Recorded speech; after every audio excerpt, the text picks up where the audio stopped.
Hello everyone, welcome to my YouTube channel pharma researcher.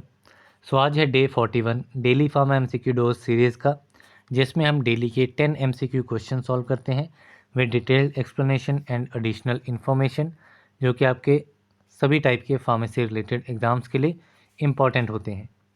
सो चलिए start करते हैं आज के पहले क्वेश्चन से। सो पहला क्वेश्चन है, the slope of a rheogram of a plastic flow is called. So plastic flow में जो स्लोप ऑफ रियोग्राम है वो क्या रहती है? तो प्लास्टिक फ्लो के केस में स्लोप इज मोबिलिटी, तो इसमें आपका ऑप्शन ए जो है वो करेक्ट आंसर है। इसके अलावा बात करें स्लोप के बारे में ही, तो स्लोप ऑफ रियोग्राम आपका अगर न्यूटोनियन फ्लो के बारे में पूछा जाएगा, न्यूटोनियन फ्लो के बारे में, तो न्यूटोनियन के केस में आपकी रहेगी फ्लूइडिटी। ठीक है, फ्लूइडिटी जो है वो आपकी न्यूटोनियन फ्लो के केस में स्लोप रहती है। अब आते हैं हम प्लास्टिक फ़्लो के बारे में, जहाँ से ये क्वेश्चन पूछा गया है। तो प्लास्टिक फ़्लो के ऊपर एक काफ़ी इंपॉर्टेंट क्वेश्चन बनता है। सो इसके ऊपर क्वेश्चन बनता है बिंघम बॉडीज़ के ऊपर। ठीक है, कि बिंघम बॉडीज़ या बिंघम बॉडी किस टाइप के फ्लो को कहा जाता है। तो बिंघम बॉडी प्लास्टिक फ्लो को कहा जाता है, एंड जो बिंघम सब्सटेंसेस होते हैं वो आपके प्लास्टिक फ्लो जो है वो शो करते हैं। अब प्लास्टिक फ्लो में कौन कौन से एग्जांपल्स आ जाते हैं, एग्जांपल्स के ऊपर काफ़ी बार क्वेश्चन बनता है। सो इसमें जिंक ऑक्साइड की सस्पेंशन, ठीक है, suspension of zinc oxide in mineral oil, in mineral oil, ये आपका आ जाता है प्लास्टिक फ्लो का एग्जांपल। इसके अलावा इसमें इम्पॉर्टेंट एग्जांपल जो है वो है आपका फ्लोकुलेटेड सस्पेंशन। ठीक है, फ्लोकुलेटेड सस्पेंशन जिसमें कंसंट्रेशन जो है वो 1 से लेकर के 10% सॉलिड कंटेंट जिसमें रहेगा फ्लोकुलेटेड सस्पेंशन में, वो आपकी प्लास्टिक फ़्लो जो है वो शो करेगी। तो ये कुछ इंपॉर्टेंट पॉइंट्स हैं आपके प्लास्टिक फ़्लो के बारे में। इसके अलावा 4 टाइप्स के मेनली फ़्लो देखने को मिलते हैं। एक आता है आपका न्यूटोनियन, दूसरा आपका आता है non Newtonian, Newtonian and non Newtonian. Non Newtonian में फर्दर 3 टाइप आते हैं आपके plastic flow, pseudoplastic flow and dilatant flow, dilatant flow.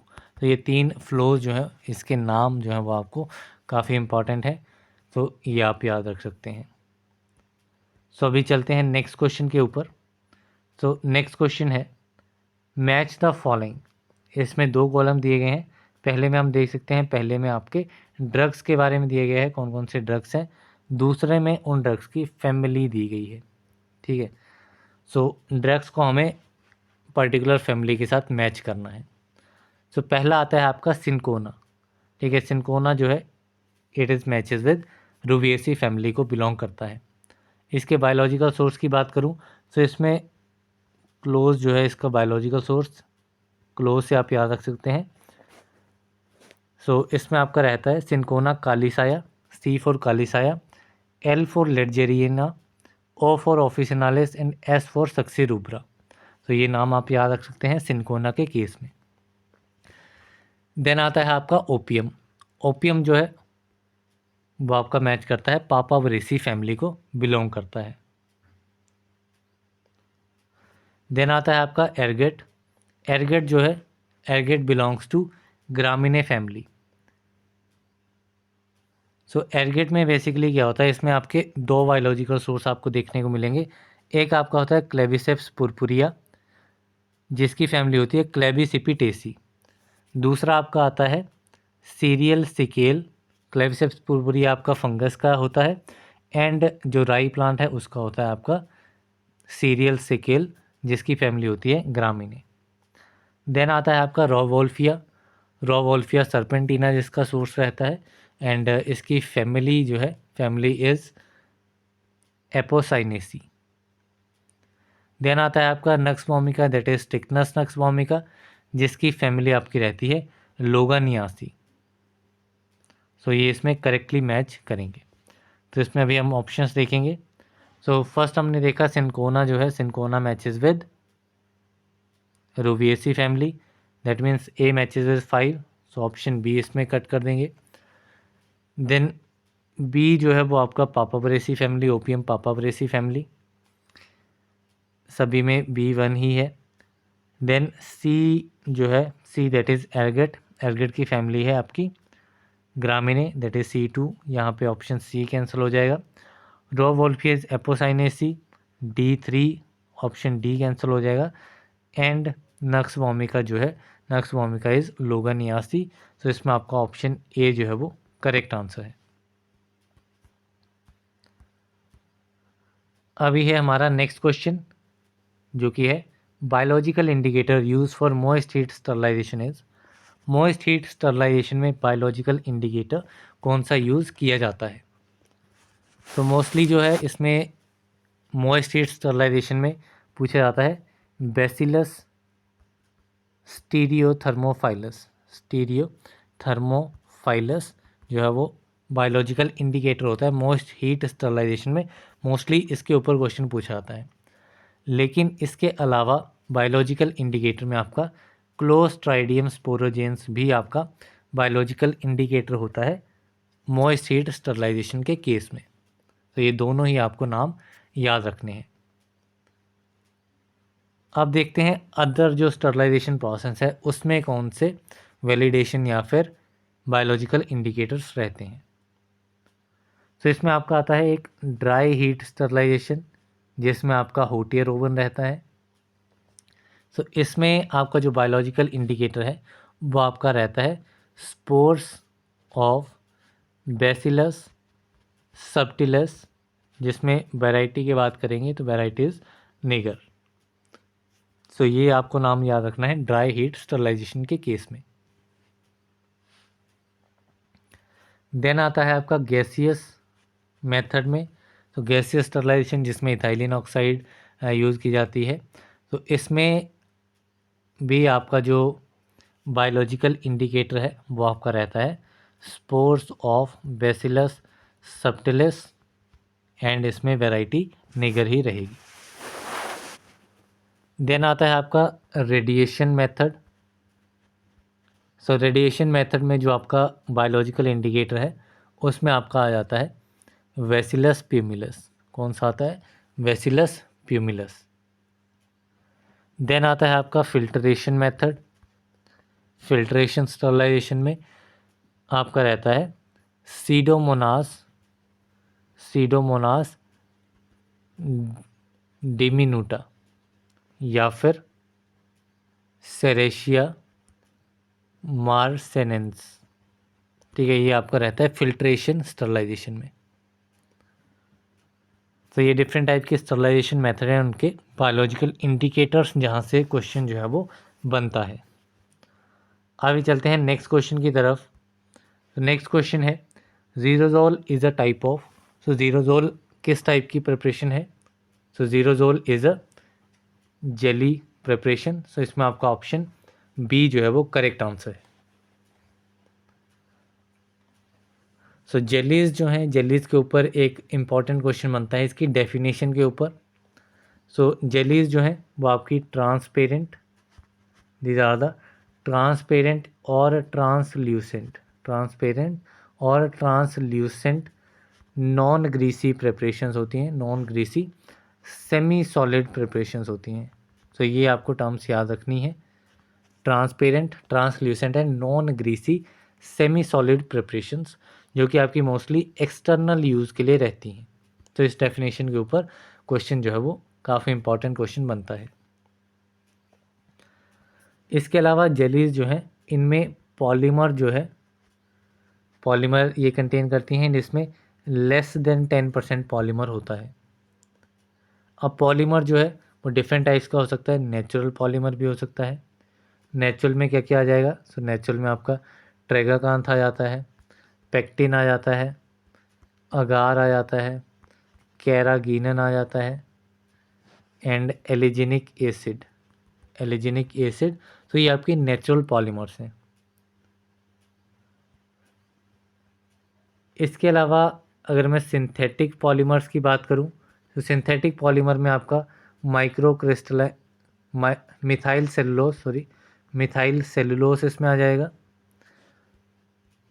Hydroxy methyl cellulose आ जाएगा, कार्बोपोल्स आ जाएंगे एंड कार्बोक्सी मिथाइल सेलुलोस आ जाएगा। देन इसके अलावा जेलीज में हाइग्रोस्कोपिक सब्सटेंसेस भी होते हैं, हाइग्रोस्कोपिक सब्सटेंसेस भी होते हैं। हाइग्रोस्कोपिक सब्सटेंसेस क्यों ऐड किए जाते हैं? सो जेलीज में डिहाइड्रेशन को प्रिवेंट करने के लिए, ठीक है, डिहाइड्रेशन प्रिवेंशन के लिए जो है वो हाइग्रोस्कोपिक सब्सटेंसेस को ऐड किया जाता है जेलीज में। सो ये कुछ इंपॉर्टेंट पॉइंट्स है आपके जेलीज के बारे में। अभी चलते हैं नेक्स्ट क्वेश्चन की तरफ। तो नेक्स्ट क्वेश्चन है, dip tube in the aerosol container is generally made of. तो एरोजोल कंटेनर में जो डिप ट्यूब रहती है वो किससे बनी होती है? तो डिप ट्यूब जो है वो आपकी बनी होती है पॉलीप्रोपाइलिन से, ठीक है, किससे बनी होती है? पॉलीप्रोपाइलिन से या फिर पॉलीइथाइलिन से, ठीक है, पॉलीप्रोपाइलिन या पॉलीइथाइलिन से आपकी बनी होती है डिप ट्यूब। सो इसमें ये दोनों ही ऑप्शंस जो हैं वो करेक्ट रहेंगे।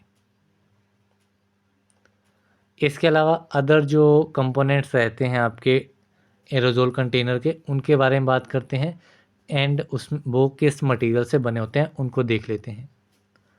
सो इसमें एक आपकी रहती है गास्केट।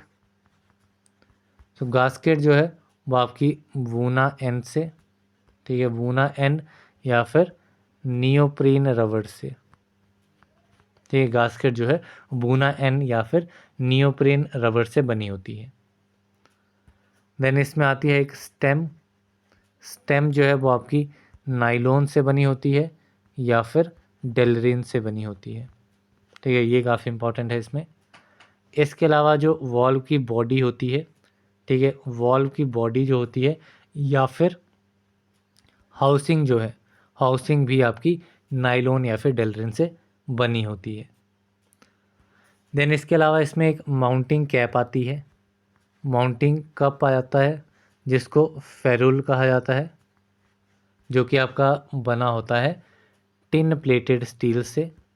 किससे बना होता है? It is made up of tin plated steel, या फिर इसमें एल्युमिनियम का यूज़ भी किया जाता है। तो ये डिफरेंट टाइप के आपके कंपोनेंट एरोजोल के एंड किस मटेरियल से वो बने होते हैं वो। सो अभी चलते हैं नेक्स्ट क्वेश्चन की तरफ। So the question is magnesium stearate is used as. तो मैग्नीशियम स्टीयरेट का यूज़ क्या है? तो मैग्नीशियम स्टीयरेट आपका यूज़ होता है as an anti adherent, tablets में as an anti adherent use होता है। सो इसमें आपका ऑप्शन बी जो है वो करेक्ट आंसर है। बात करूं एंटी एडहेरेंट्स की, क्यों ऐड किए जाते हैं एंटी एडहेरेंट्स? तो एंटी एडहेरेंट्स जो हैं वो आपके स्टिकिंग से प्रिवेंट करते हैं, ठीक है, स्टिकिंग से प्रिवेंट करते हैं ताकि जो हमारा टैबलेट ग्रेन्यूल्स हैं वो आपके पंचेज एंड डाइवॉल के साथ स्टिक ना हो। दैट्स वाई एंटी एडहेरेंट्स जो हैं वो ऐड किए जाते हैं। इसके अलावा मैग्नीशियम स्टीरेट के अलावा इसमें टेल्क भी आपका यूज़ होता है एज एन एंटी अडहरेंट, जो कि आपका 1 से लेकर के 5% वेट बाय वेट रेंज में जो है वो यूज़ किया जाता है। इसके अलावा इसमें कॉर्न स्टार्च जो है, कॉर्न स्टार्च भी आपका एज एन एंटी एडहरेंट यूज़ होता है, जो कि आपका 3 से लेकर के 10% कंसनट्रेशन में रहता है। इसके अलावा इसमें कोलोइडल सिलिका, ठीक है, कोलोइडल सिलिका 0.1 से लेकर के 0.5% में, या DL ल्यूसिन आपका 3 से 10% में। सोडियम लॉरेल सल्फेट भी आपका as an anti adherent use होता है लेकिन लेस देन 1% कंसनट्रेशन में। तो ये डिफरेंट टाइप के आपके एंटी एडहेरेंट्स क्यों ऐड किए जाते हैं, क्या इनका यूज़ रहता है, वो सारे के सारे इसमें इम्पॉर्टेंट है। सो अभी चलते हैं नेक्स्ट क्वेश्चन की तरफ। सो नेक्स्ट क्वेश्चन है ह्यूमेक्टेंट्स मीन्स। सो ह्यूमेक्टेंट्स क्या होते हैं? सो ह्यूमेक्टेंट्स जो हैं वो आपके क्रीम ड्राई ना हो इसलिए यूज़ किए जाते हैं। To prevent drying of the cream humectants are use. So इसमें आपका ऑप्शन सी जो है वो करेक्ट आंसर है। जैसे आप टूथपेस्ट देखते हैं तो टूथपेस्ट जो है वो आपके एकदम सेमी सॉलिड प्रिपरेशन ही रहते हैं, क्योंकि उनमें ह्यूमेक्टेंट्स का यूज़ किया जाता है ताकि उसमें जो क्रीम है, क्रीम जो है वो ड्राई ना हो। दैट्स वाई ह्यूमेक्टेंट्स जो हैं वो यूज़ किए जाते हैं। अब इसके अलावा डेंटल प्रिपरेशन जो होती हैं, ठीक है, जैसे आपका टूथपेस्ट हो गया, तो उसमें डिफरेंट फॉर्मुलेशन क्या क्या चीज़ें यूज़ की जाती हैं उनके बारे में देख लेते हैं। तो इसमें एक इंग्रेडिएंट आता है आपका अब्रेसिव्स। अब्रेसिव्स क्या होते हैं? ये बेसिकली आपके पॉलिशिंग एजेंट्स होते हैं। क्या इनका यूज़ रहता है अब्रेसिव्स का? ये आपके डेंटल प्लेक या फिर स्टेन को रिमूव करते हैं एंड जो टीथ का एनामल पार्ट रहता है उसको पॉलिश करते हैं। एंड अब्रेसिव जो है वो डेंटिफ्राइसिस के अराउंड 50% वेट को कंट्रीब्यूट करते हैं। अब अब्रेसिव्स में एग्जांपल्स देख लेते हैं कि अब्रेसिव्स कौन कौन से एजेंट्स जो हैं वो एज एन अब्रेसिव की तरह यूज़ होते हैं। तो इसमें आपका कैल्शियम कार्बोनेट यूज़ होता है, डाई कैल्शियम फॉस्फेट यूज़ किया जाता है एज एन अब्रेसिव। इसके अलावा ट्राई कैल्शियम फॉस्फेट, ठीक है, इसके अलावा ट्राई कैल्शियम फॉस्फेट भी इसमें एज एन अब्रेसिव यूज़ होता है। एंड कैल्शियम पायरोफॉस्फेट भी आपका एज एन अब्रेसिव की तरह यूज़ होता है। अब नेक्स्ट इसमें कंपोनेंट आता है डिटर्जेंट, ठीक है, डिटर्जेंट या फिर फॉर्मिंग एजेंट, ठीक है। और डिटर्जेंट एंड फॉर्मिंग एजेंट्स जो हैं वो आपका इफ़ेक्टिव क्लींजिंग के लिए रिक्वायर्ड रहते हैं, जो कि आपके सरफेस टेंशन को लो कर देते हैं। इसमें एग्जांपल क्या क्या आ जाएंगे? तो इसमें आपका एग्जांपल आ जाएगा सोडियम लोरेल सल्फेट या फिर sodium salt of sulphated monoglyceride, ठीक है, सल्फेटेड मोनोग्लिसराइड के जो सोडियम सल्फेट्स होते हैं वो भी आपके as a detergent and forming agent की तरह यूज़ होते हैं। अब यहाँ पे हमने देखा था ह्यूमेक्टेंट, ठीक है, ह्यूमेक्टेंट भी इंपॉर्टेंट इंग्रेडिएंट है, मोस्ट इंपॉर्टेंट इंग्रेडिएंट है, जो कि आपका मोस्टली टूथपेस्ट में ही देखने को मिलता है। अब इसमें एग्जांपल्स देख लेते हैं। सो ह्यूमेक्टेंट जो है वो आपके ग्लिसरीन ह्यूमेक्टेंट आ जाता है, सोर्बिटोल ह्यूमेक्टेंट आ जाता है, हमने जेलीज में भी ये देखा, एंड प्रोपाइलिन ग्लाइकोल जो है वो भी आपका एज एन ह्यूमेक्टेंट की तरह यूज़ होता है। देन नेक्स्ट इसमें इंग्रेडिएंट जो है वो आपका डलता है बाइंडर। सो बाइंडर जो है, बाइंडर में एग्जांपल्स क्या क्या आ जाएंगे? इसमें आपका गम अकेशिया आ जाएगा, अगार आ जाएगा, बेंटोनाइट आ जाएगा, देन बीगम आ जाएगा, देन सोडियम कार्बोक्सीमिथाइल सेलुलोज आ जाएगा, ठीक है, ग्लिसरीन ऑफ स्टार्च आ जाएगा। सो ये इसमें डिफरेंट एग्जांपल्स हैं आपके बाइंडर्स के। इसके अलावा इसमें फ्लेवरिंग एजेंट भी ऐड किए जाते हैं टूथपेस्ट में। फ्लेवरिंग एजेंट में आपका स्पीयरमिंट यूज़ होता है, पेपरमिंट यूज़ होता है, सिनेमन मिंट या फिर विंटर ग्रीन। तो डिफरेंट टाइप्स के फ्लेवर्स जो हैं वो इसमें यूज़ किए जाते हैं। इसके अलावा अगर मैं स्वीटनर की बात करूं तो स्वीटनर में आपका सेक्रिन जो है वो इसमें यूज़ किया जाता है। इसके अलावा अगर मैं प्रिजर्वेटिव की बात करूं तो प्रिजर्वेटिव में इसमें आपके पैराबेन्स का यूज़ किया जाता है, फॉर्मलिन का यूज़ किया जाता है, डाइक्लोरोफिन का यूज़ किया जाता है। तो ये डिफरेंट इसमें प्रिजर्वेटिव्स हैं। तो ये आपका हो गया टूथपेस्ट या डेंटिफ्राइसिस के इम्पॉर्टेंट इंग्रेडिएंट्स। तो अभी चलते हैं नेक्स्ट क्वेश्चन की तरफ। तो नेक्स्ट क्वेश्चन है manufacturing and analytical records of cosmetics are included in which schedule? Manufacturing and analytical records किसके? कॉस्मेटिक्स के किस शेड्यूल के अंडर आते हैं? तो ये आपके आते हैं शेड्यूल U1 के अंडर। तो इसमें आपका ऑप्शन सी जो है वो करेक्ट आंसर है। इसके अलावा अगर मैं बात करूँ शेड्यूल यू की, तो शेड्यूल यू में आपके manufacturing, raw material and analytical record drugs के आ जाएंगे। ठीक है, मैन्युफैक्चरिंग एनालिटिकल रिकॉर्ड्स जो हैं वो आपके किसके आ जाएंगे, ड्रग्स के। कॉस्मेटिक्स के आपके आएंगे U1 में। देन बात करूँ शेड्यूल बाई की, तो शेड्यूल बाई में क्या आता है, तो इसमें आपका क्लिनिकल ट्रायल्स के रिगार्डिंग जो भी आपकी रिक्वायरमेंट एंड गाइडलाइंस होती हैं किसी भी नए ड्रग को इंपोर्ट या फिर मैन्युफैक्चर करने के लिए, वो आपके आती हैं शेड्यूल बाई में। देन आता है आपका शेड्यूल वी। शेड्यूल वी जो है वो आपका रहता है, इसमें आपके स्टैंडर्ड्स रहते हैं फॉर पेटेंट और प्रोप्राइटरी मेडिसिन। पेटेंट और प्रोप्राइटरी मेडिसिन के रिगार्डिंग स्टैंडर्ड्स जो हैं वो आपके शेड्यूल बी में रहते हैं। सो अभी चलते हैं नेक्स्ट क्वेश्चन की तरफ। नेक्स्ट क्वेश्चन है, zolmitriptan is given IV to the patient in dose of 1.2 mg per kg, area under curve 450 दिया गया है। फिर बोला गया है same drug was given as oral sustained release tablet in dose of 8.0 mg per kg, area under curve यहाँ पे दिया गया है 1040। देन पूछा गया है what is the absolute bio availability of sustained release tablet.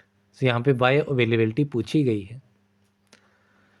So absolute bio availability का formula क्या रहता है, इसको डिनोट किया जाता है F से, F absolute bio availability.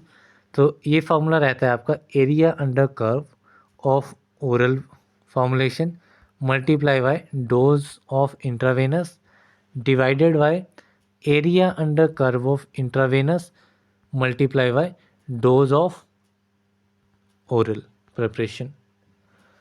So simple हमें सारी वैल्यूज़ दी गई हैं। एरिया अंडर कर्व यहाँ पे फर्स्ट जो है वो IV के लिए है, दूसरा आपका ओरल के लिए है। तो यहाँ पे एरिया अंडर कर्व ओरल का आ गया 1040, डोज आपकी IV की आएगी, तो डोज आपकी आ गई 1.2 mg per kg। Area under curve IV के लिए यहाँ पे आ गया 450 एंड ओरल के लिए डोज आपकी आ गई 8 mg per kg। Simple value substitute करो, absolute bio availability is equal to area under curve of oral जो कि आपका 1040 multiply by dose of IV। Dose of IV है आपकी 1.2 mg per kg divided by area under curve है IV का that is 450 multiply by dose है आपकी oral की 8.0 mg पर kg। सिंपल इस चीज़ को जब सॉल्व करेंगे, सॉल्व करने पे हमारा आंसर जो है वो रहेगा 35%, जो कि आपका ऑप्शन बी रहेगा।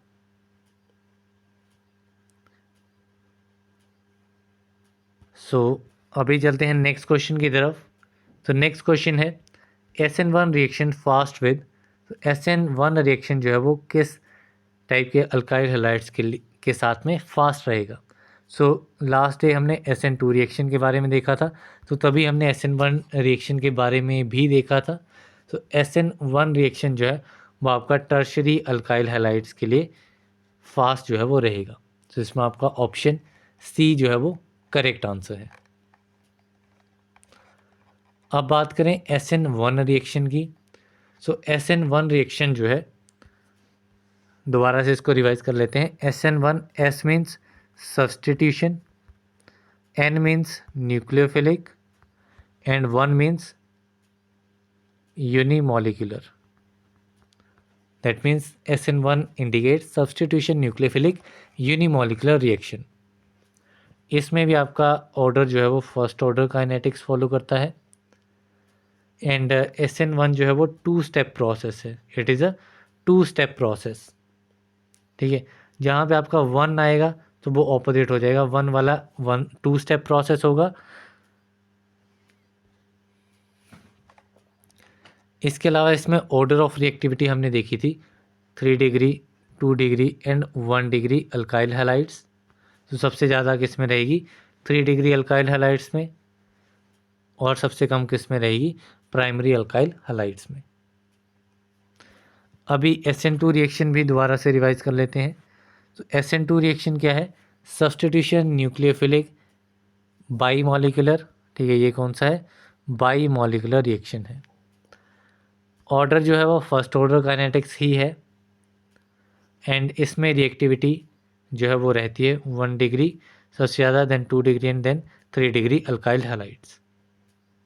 सो ये दोनों चीज़ें आपको याद रखनी है। तो यहाँ पे आज के हमारे 10 क्वेश्चंस कंप्लीट होते हैं। अभी मिलते हैं अगली वीडियो में। सो तब तक के लिए थैंक यू वेरी मच।